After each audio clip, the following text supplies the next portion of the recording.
لبنان کو پچھلی کئی دہائیوں سے بحرانوں کا سامنا ہے، کبھی اسرائیل کی طرف سے تو کبھی شام کی طرف سے، جو پہلے ہی خانہ جنگی کا شکار ہے۔ لیکن حال ہی میں ہونے والا دھماکہ لبنانی تاریخ کا یا شاید انسانی تاریخ کا سب سے بڑا دھماکہ تھا، جو کسی کیمیکل مواد سے ہونے والا سب سے بڑا غیر جوہری دھماکہ تھا۔ 4 اگست 2020 کو لبنان کے شہر بیروت کی بندرگاہ پر دھماکہ ہونے سے سارا شہر لرز اٹھا۔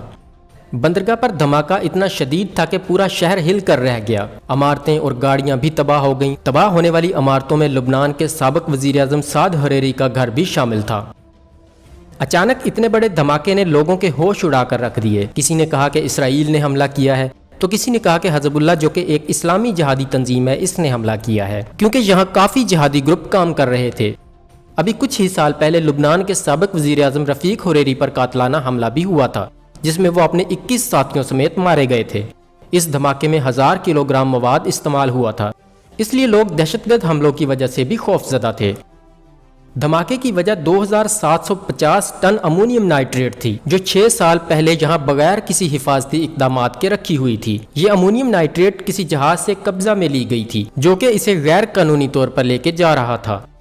لبنانی broadcasting corporation international LBCI کے مطابق یہ آگ گودام کے ایک دروازے کو ویلڈنگ کے دوران لگی۔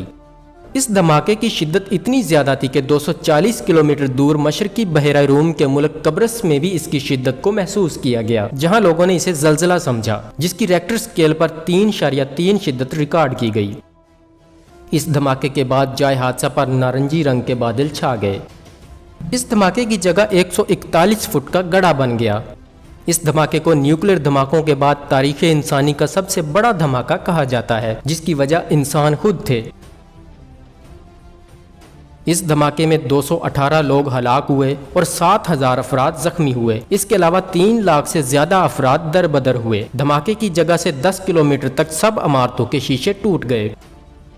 اس دھماکے کی وجہ سے ملک میں اتنی افراتفری پھیلی کہ سارے ہسپتالوں میں ایمرجنسی نافذ کرنے کے باوجود مریضوں کو یہاں داخل نہیں کیا جا رہا تھا، کیونکہ سارے ہسپتال تباہ ہو گئے تھے۔ مریضوں کو روڈ پر لٹا کر ان کا علاج کیا جا رہا تھا۔